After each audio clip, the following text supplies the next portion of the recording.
Hello students, a very lovely welcome to all. आज के video में चैप्टर 6 जो है लाइफ प्रोसेसेस, उसके बारे में हम लोग पढ़ेंगे। ये वीडियो जो है बहुत सारे पार्ट्स में है, तो वीडियो के एंड में आपको एक टैब मिल जाएगा जो आपको दूसरे पार्ट पे शिफ्ट कर देगा। तो वैसे क्लिक कर करके आप पूरे चैप्टर को कंप्लीट कर लीजिएगा। तो without delay let's start with our chapter.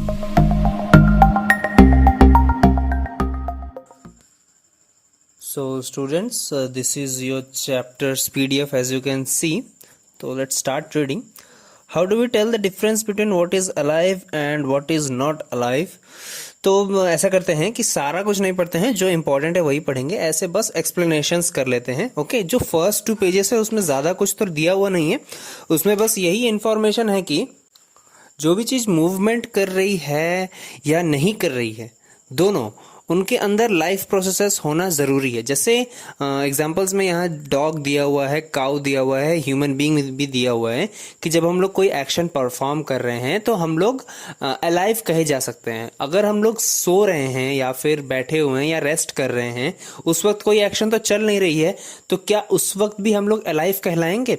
तो इसका आंसर भी इसी में दिया हुआ है, इसी दोनों पेज में दिया हुआ है कि लाइफ प्रोसेसेस जो है, मतलब आप अगर बैठे हैं या सो रहे हैं तो आपका हार्ट जो है वो ब्लड पंप करना बंद नहीं कर दे रहा है, आपका जो डाइजेस्टिव सिस्टम है वो स्टॉप नहीं हो जा रहा है, आपका जो सर्कुलेशन है, रेस्पिरेशन है, ओके, आपका जो ब्रेन काम कर रहा है हर वक्त वो बंद नहीं हो जा रहा है। ओके, सोते हैं हम लोग तब भी ड्रीम्स हमें आती हैं। ओके, तो वहां पर भी ब्रेन जो है एक्शन करता है, मतलब प्रोसेसेस जो है वो चल रही हैं, भले फिजिकल मूवमेंट हम लोग के शरीर में हो या ना हो। तो यही यहाँ पे बेसिक इंफॉर्मेशन है फर्स्ट पेज में। सेकंड मतलब जो स्टार्ट हो रहा है फर्स्ट टॉपिक 6.1 जो है व्हाट आर लाइफ प्रोसेसेस, इसके बारे में यही लिखा हुआ है यहाँ पे कि मेंटेनेंस प्रोसेसेस जो हैं वो हमेशा चल रही हैं शरीर में। मतलब जो रेस्पिरेशन है, जैसे जहाँ पे डैमेज सेल्स हैं उनका रिपेयर होना, मसल्स का चलना फिरना, ओके, नर्व सेल्स जो हैं उनका परफॉर्मेशन, तो ये सारा कुछ जो है ऐसे ही तो नहीं चल रहा है, एनर्जी चाहिए इसके लिए। तो वो एनर्जी जो है वो कहाँ से मिल रही है? वो फूड से मिल रही है, ठीक है। और वो एनर्जी ज़रूरी है, पहले आपके शरीर में ये सारे एक्शंस होंगे, तब उसके बाद आप कोई फिजिकल एक्स्ट्रा लोड आप अपने बॉडी पर दे पाएंगे। ओके, जनरली ऐसा होता है कि एक बार एक ऐसे आप सोच लो कि जब आप टायर्ड हो, ठीक है, तो टायर्ड हो तो क्या करोगे? आप रेस्ट करोगे, आप फिजिकल वर्क कोई नहीं करोगे। लेकिन उस वक्त तो आपका हार्ट काम कर रहा है, आपके जो बाकी जो प्रोसेसेस हैं, डाइजेस्टिव सिस्टम, ब्रेन जो है, सर्कुलेशन जो है, ये सारा कुछ तो काम कर रहा है ना, तो उसके लिए एनर्जी शरीर हमेशा बचाए रखता है। ओके, तो ये जो जरूरी चीजें हैं जिससे कोई भी लिविंग ऑर्गेनिज्म जिंदा रहता है, इन्हीं को लाइफ प्रोसेसेस कहा जाता है। और ये स्टार्ट होता है 6.2, आप नेक्स्ट पेज में देख पा रहे होंगे, जो हेडिंग है न्यूट्रिशन। न्यूट्रिशन मतलब आहार लेना। ओके, तो यहां से स्टार्ट करते हैं हम लोग। When we walk or ride a bicycle, we are using up energy.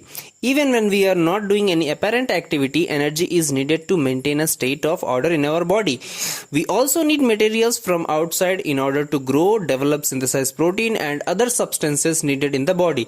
This source of energy and materials is the food we eat. तो न्यूट्रिशन जो है ये आपको ग्रो करवाता है, डेवलप करवाता है, बॉडी के अंदर प्रोटीन सिंथेसिस करवाता है, ठीक है। और जो भी बॉडी के सेल्स को चाहिए, टिश्यूज को चाहिए, वो सारा कुछ न्यूट्रिशन से ही होता है। और न्यूट्रिशन हम लोग कैसे देते हैं अपने शरीर को? खाना खाते हैं। ओके, लिखा हुआ है the food we eat. Okay, next paragraph देखो, how do living things get their food? The general requirement for energy and materials is common in all organisms, but it is fulfilled in different ways. Some organisms use simple food material obtained from inorganic sources in the form of carbon dioxide and water. These organisms, the autotrophs, include green plants and some bacteria. तो यहाँ पे ये बताया जा रहा है कि कुछ जो लिविंग थिंग्स हैं वो इनऑर्गेनिक सोर्सेस को अपना खाना बनाती हैं, जैसे कार्बन डाइऑक्साइड एंड वाटर, मतलब जो ऑटोट्रोप्स होते हैं, जो प्लांट्स होते हैं। ओके, आगे पढ़ेंगे हम लोग ऑटोट्रोप्स, ऑटोट्रोपिक न्यूट्रिशन देखो नीचे दिया हुआ है। ओके, तो उसे हम लोग पढ़ेंगे। तो ये एक टाइप है। Other organisms utilise complex substances. These complex substances have to be broken down into simpler ones before they can be used for the upkeep and growth of the body. To achieve this organisms use bio catalyst called enzymes. Thus, the heterotroph survival depends directly or indirectly on autotrophs. Heterotrophic organisms include animals and fungi.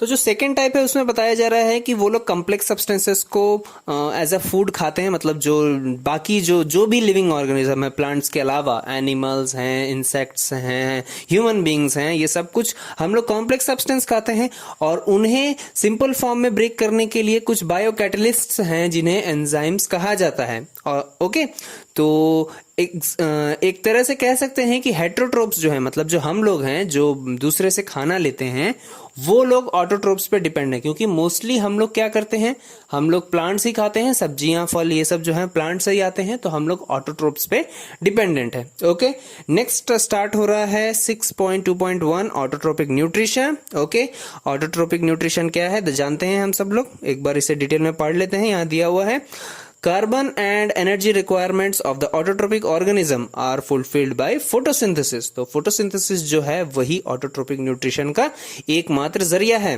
Carbon और energy requirements जो है plants को autotrophic nutrition मतलब photosynthesis के द्वारा ही मिलता है।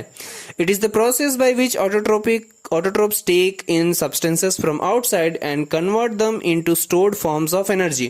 Okay, तो फोटोसिंथेसिस वो प्रोसेस है जिसमें ऑटोट्रोप्स जो हैं वो बाहर से सब्सटेंसेस लेके अपने हिसाब से फूड बना के अपने अंदर स्टोर कर लेते हैं। This material is taken in the form of carbon dioxide and water which is converted into carbohydrates in the presence of sunlight and chlorophyll. तो जानते हैं सब लोग फोटोसिंथेसिस का रिएक्शन क्या होता है। प्रेजेंस ऑफ सनलाइट में जो कार्बन डाइऑक्साइड और वाटर उसने लिया है उससे वो कार्बोहाइड्रेट्स बना के स्टोर करता है। Okay, with the help of chlorophyll. Carbohydrates are utilized for providing energy to the plant. We will study how this takes place in the next section. The carbohydrates which are not used immediately are stored in the form of starch, which serves as internal energy reserve to be used as and when required by the plant. तो carbohydrates जो हैं वो basic nutrient जो plant को energy देते हैं, और carbohydrates जो है वो स्टार्च के फॉर्म में स्टोर होता है, और ये इंटरनल एनर्जी के लिए रिजर्वेशन है, मतलब बाद में जब प्लांट को एनर्जी चाहिए होगी तो स्टार्च जो है वो फिर से कार्बोहाइड्रेट में चेंज होके यूज हो जाएगा। A somewhat similar situation is seen in us where some of the energy derived from the food we eat is stored in our body in the form of glycogen।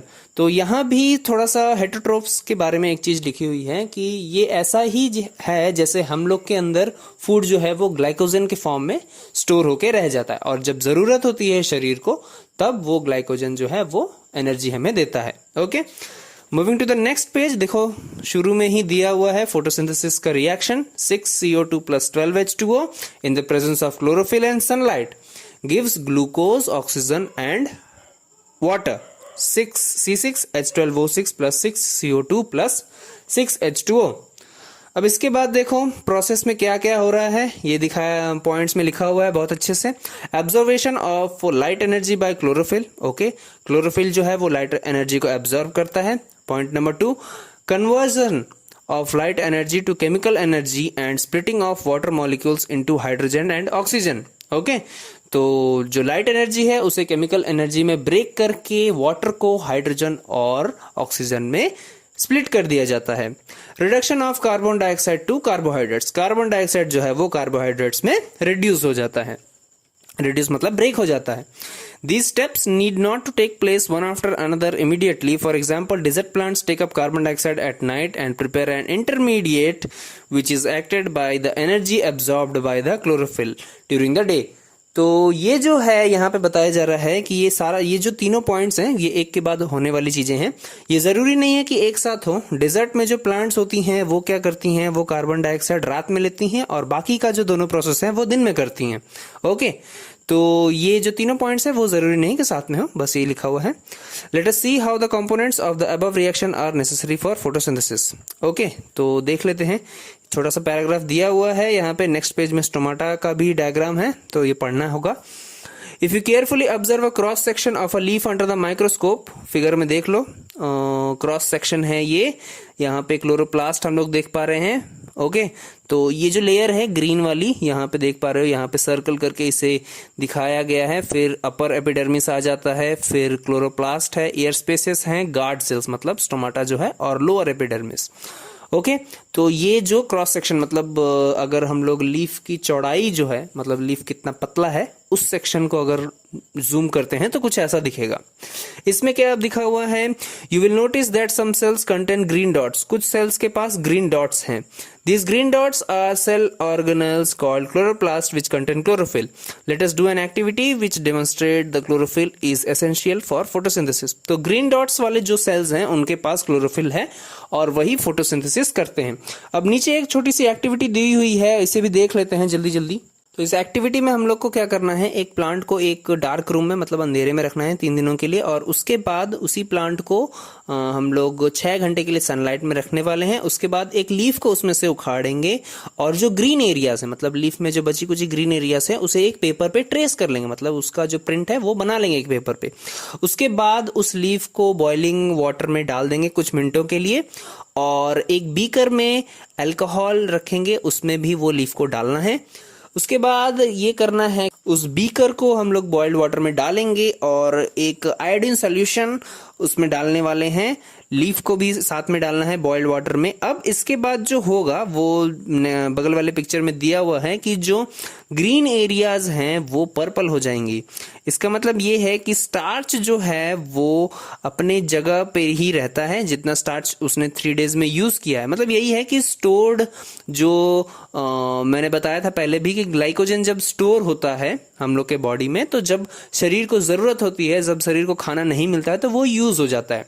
तो ठीक उसी तरह यहां भी इस लीफ ने भी यही किया कि 3 डेज तक जब हम लोग अंधेरे वाले रूम में इसे रखे थे तो जो पार्ट जो येलो हो चुका था वहां से स्टार्च जो है वो यूज्ड अप हो गया था प्लांट बॉडी से। जो ग्रीन पार्ट है वो जब हम लोग आयोडीन सॉल्यूशन डाल रहे हैं तो वो ब्लू टर्न हो जा रहा है क्योंकि वो स्टार्च का प्रेजेंट है। ये एक सिग्निफिकेंस है। Okay, moving on to the next page. Now let us study how the plant obtains carbon dioxide. अब कार्बन डाइऑक्साइड कैसे प्लांट में आता है, तो ये सबको पता है कि स्टोमाटा जो है वो ब्रीथिंग पोर है एक लीफ का। Okay, massive amounts of gaseous exchange take place in the leaves through the spores for the purpose of photosynthesis. तो इस पोर से मतलब ये स्टोमाटा से बहुत मात्रा में गैस जो है वो एक्सचेंज होती है फोटोसिंथेसिस के दौरान। But it is important to note here that exchange of gases occurs across the surface of stems and roots and leaves as well.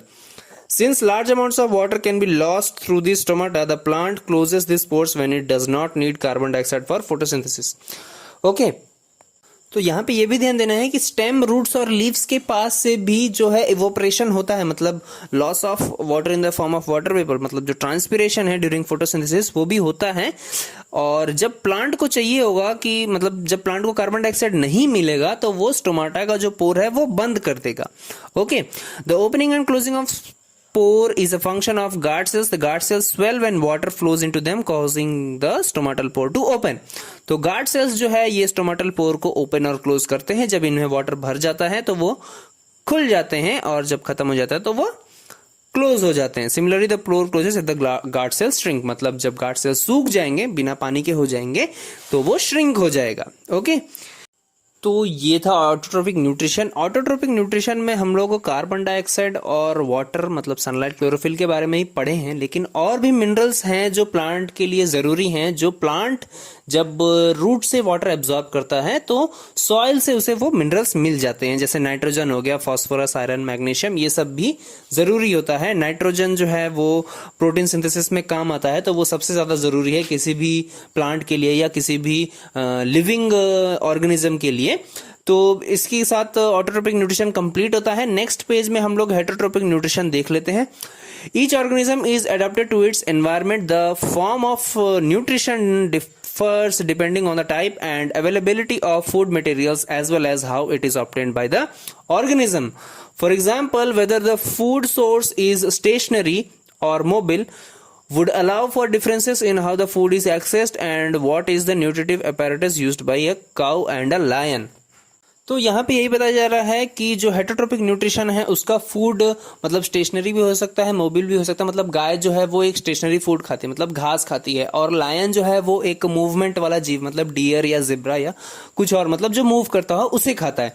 Okay, तो जनरली यहाँ पे यही लिखा हुआ है कि जो हेटरोट्रोपिक हेटरोट्रोपिक न्यूट्रिशन है वो जनरली दूसरे के ऊपर निर्भर रहता है, वो फूड अपने शरीर से नहीं बनाता है, अपने शरीर का बस कुछ एनर्जी है वो उसे कैप्चर करने के लिए यूज करता है। ओके, वो एक जैसे लायन हो सकता है, एक ह्यूमन बीइंग हो सकता है जो एग्रीकल्चर पे बेस्ड है या दूसरे नॉनवेज फूड हैं उस पे बेस्ड है। ओके, तो हेटरोट्रोपिक न्यूट्रिशन यही होता है। इसके बाद देखते हैं how do organisms obtain their nutrition. Organisms जो है वो न्यूट्रिशन ऑब्टेन कैसे कर रहे हैं।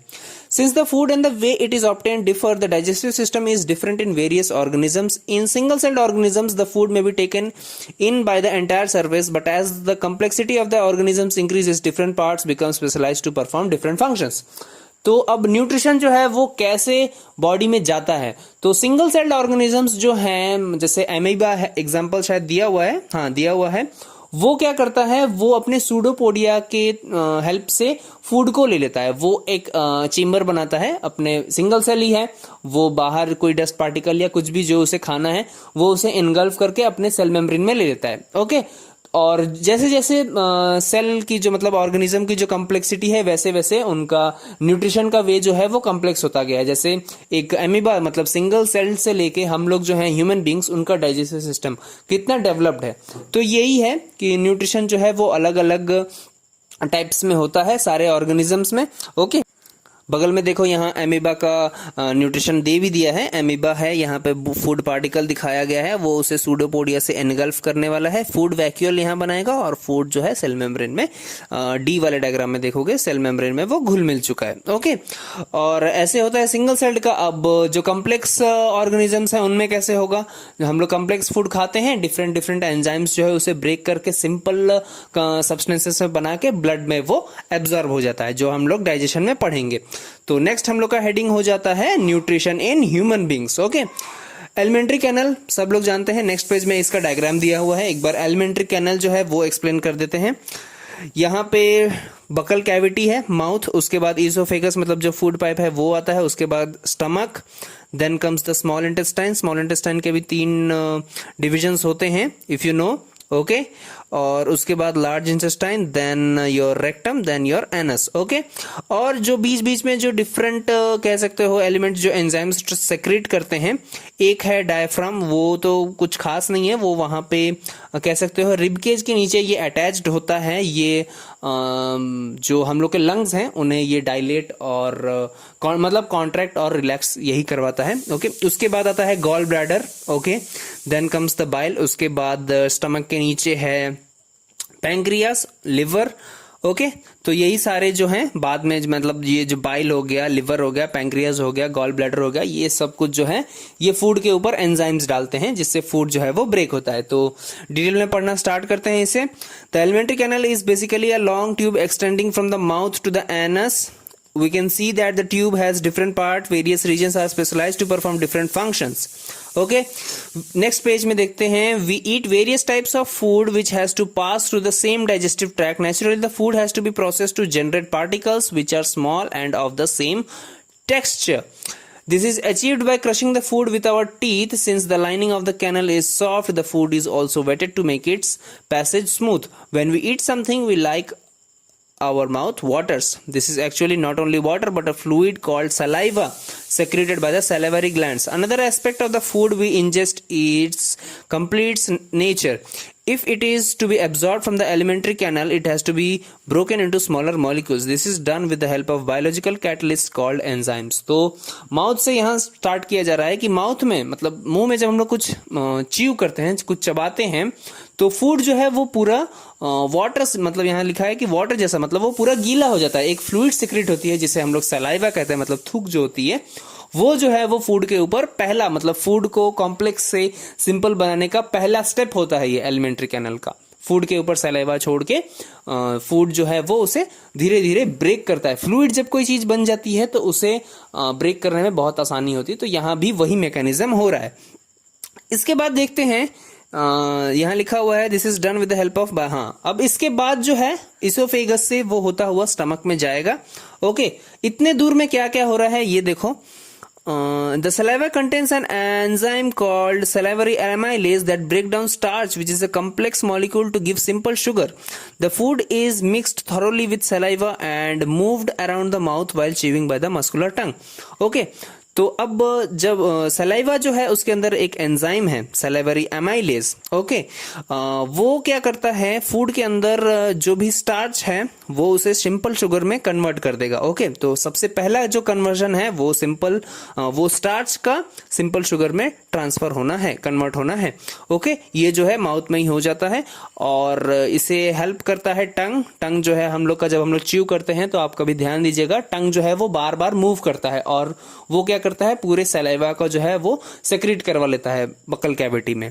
Okay, next paragraph, it is necessary to move the food in a regulated manner along the digestive tube so that it can be processed properly in each part. The lining of canal has muscles that contract rhythmically in order to push the food forward.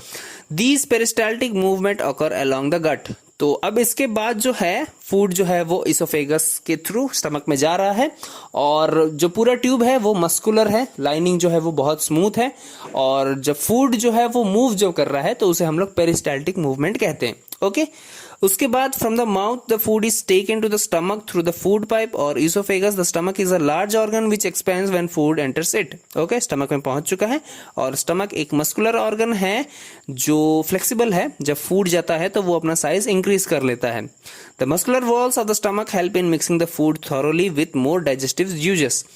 तो stomach के पास muscular walls हैं जिसके पास जहां से digestive juices secret होती हैं food के ऊपर और डाइजेशन जो है वो स्टार्ट होने वाली है. अब the digestion in stomach is taken care of by the gastric glands present in the wall of the stomach. These release hydrochloric acid, a protein digesting enzyme called pepsin, and mucus. The hydrochloric acid creates an acidic medium which facilitates the action of the enzyme pepsin. तो digestion जो है वो gastric gland से start होने वाली है. सबसे पहला जो काम है वो हाइड्रोक्लोरिक एसिड रिलीज होगा. ओके, और उसी के साथ साथ पेप्सिन जो एंजाइम है प्रोटीन डाइजेस्ट जो करेगा वो भी रिलीज हो जा रही है. हाइड्रोक्लोरिक एसिड क्या करता है, एक एसिडिक मीडियम बनाता है जिसके बाद ही पेप्सिन जो है वो एक्शन में आएगा. What other function do you think is served by the acid? और क्या functions हो सकते हैं? The mucus protects the inner lining of the stomach from the action of the acid under normal conditions. Stomach के पास एक mucus का layer है, एक वैक्सी लेयर होता है, ऑयल का लेयर कह सकते हो, जो स्टमक के मसल्स को, स्टमक के सेल्स को एसिड के एक्शन से बचाता है. Okay, Next page, we have often heard adults complaining about acidity. Can this be related to what has been discussed above? तो ये जो है जनरली एसिडिटी जो है हम लोग सुनते हैं ये कब होता है, जब आपका जो एसिड है वो ज्यादा रिलीज हो जाता है. ओके, आपका जो डाइजेस्टिव सिस्टम है वो मैल फंक्शन कर जाता है और म्यूकस की वजह से ही शायद ये होता है. म्यूकस जब पूरे स्टमक को लाइन नहीं कर पाता है और फूड जो है वो ब्रेक करना स्टार्ट, पेप्सिन के एक्शन के बाद ब्रेक नहीं हो पाता है, तब जो है एसिडिटी की प्रॉब्लम आती है. The exit of food from the stomach is regulated by a sphincter muscle which releases it in small amounts into the small intestine. From the stomach, the food now enters the small intestine. Okay, अब stomach से बाहर जाने वाला है और food, और ये एक स्पिंस्टर मसल मतलब जो कंट्रोल करता है ट्यूब को, ये बंद या ओपन कर सकता है. तो ऐसे ही एक मसल यहाँ पे स्टमक के एंडिंग में होता है जो स्मॉल इंटेस्टाइन में खाना भेजने वाला है. स्मॉल इंटेस्टाइन क्या है? Longest part of the alimentary canal which is fitted into a compact space because of extensive coiling. Okay, एक कंपैक्ट स्पेस में वो कॉइलिंग एकदम किया हुआ है, बहुत घना कॉइलिंग कह सकते हो. The length of small intestine differs in various animals depending on the food they eat. Okay, हर एक एनिमल के अनुसार स्मॉल इंटेस्टाइन की लेंथ है. ओके, वो जैसा खाना खाते हैं उसके अनुसार स्मॉल इंटेस्टाइन की लेंथ और डेवलपिंग है. Herbivores eating grass need a longer small intestine to allow cellulose to be digested. Meat is easier to digest, hence carnivores like have short small intestine. Okay, तो herbivores जो है मतलब जो शाकाहारी हैं, okay, उन्हें एक स्ट्रांग और ज्यादा लंबी स्मॉल इंटेस्टाइन की जरूरत होती है क्योंकि उन्हें खाने को सेल्यूलोज में ब्रेक करना होता है. ओके, तो ये कह सकते हो कि हर्बीवोर्स का जो स्मॉल इंटेस्टाइन है वो ज्यादा पावरफुल होता है with respect to carnivorous. Carnivorous को क्या है, वो मीट खाते हैं और मीट जो है बहुत आसानी से फाइबर्स में, प्रोटीन में ब्रेक हो जाता है और मोस्टली मीट में ब्लड भी होता है, तो ब्लड में ही एब्जॉर्ब होना है, तो blood to blood is very easy, इसलिए कार्निवोरस के पास स्मॉल इंटेस्टाइन थोड़ा सा वीक रहता है with compare to herbivorous. The small intestine is the site of complete digestion of carbohydrates, proteins and fats. Okay? तो यहाँ पे complete digestion होती है किन किन चीजों की, कार्बोहाइड्रेट्स की, फैट्स की और प्रोटीन्स की। It receives the secretion of the liver and pancreas. For this purpose, the food coming from the stomach is acidic and has to be made alkaline for the pancreatic enzymes to act. Bile juice from the liver accomplishes this in addition to acting on fats. Okay? तो food जो है वो यहाँ पर digest होने वाला है, तो सबसे पहले जो है वो ये ध्यान देना है कि फूड जो है एसिडिक है, हाइड्रोक्लोरिक एसिड से घुला हुआ है, तो वो एसिडिक है, उसे एल्कलिन बनाना है ताकि पैंक्रियाटिक एंजाइम्स उस पर एक्ट कर सके। तो बाइल जूस जो है वो सिक्रेट होगा, पहले फूड को एल्कनिल बना देगा और फैट्स को वो फैट्स के ऊपर काम करना स्टार्ट कर देता है और इसी के बाद जो है पैंक्रियाटिक एंजाइम रिलीज हो जाती है। Fats are present in the intestine in the form of large globules which make it difficult for enzymes to act on them. Bile salts break them down into small globules, increasing the efficiency of enzyme action. Okay? तो large globules मतलब कह सकते हो large atoms या large bubbles of fats जो होते हैं, उसके तौर पे फैट को ब्रेक किया जाता है। उसके बाद बाइल जो है उसको और छोटे छोटे स्मॉलर ग्लोब्यूल्स में उसे ब्रेक कर देता है। This is similar to emulsifying action of soaps on dirt that we have learned about in chapter 4। Chapter 4 में सोप्स के बारे में एक इमल्सिफाइंग एक्शन है, उससे ये रिलेट किया गया है। The pancreas secretes pancreatic juice which contains enzymes like trypsin for digesting proteins and lipase for breaking down emulsified fats. Okay, तो बाइल जो अब emulsified fat मतलब स्मॉल ग्लोब्यूल्स ऑफ फैट्स बनाया है उसे ब्रेक करने के लिए और प्रोटीन के ऊपर एक्शन करने के लिए पैंक्रियास जो है वो दो एंजाइम्स को छोड़ता है, रिलीज करता है, ट्रिप्सिन और लाइपेज को। Okay, The walls of small intestine contain glands which secrete intestinal juice. Okay, small intestine के वॉल्स में भी ग्लैंड्स हैं जो जूस सिक्रेट करते हैं, मतलब यहाँ पे खाने को पूरा एक सेमी सॉलिड वे से ब्लड के रूप में, ब्लड के एब्जॉर्ब होने लायक स्टेट में पूरा कन्वर्ट करने का पूरा इंतजाम है यहाँ पे। Okay, The enzymes present in it finally convert the proteins into amino acid, complex carbohydrates into glucose and fats into fatty acids and glycerol. Okay?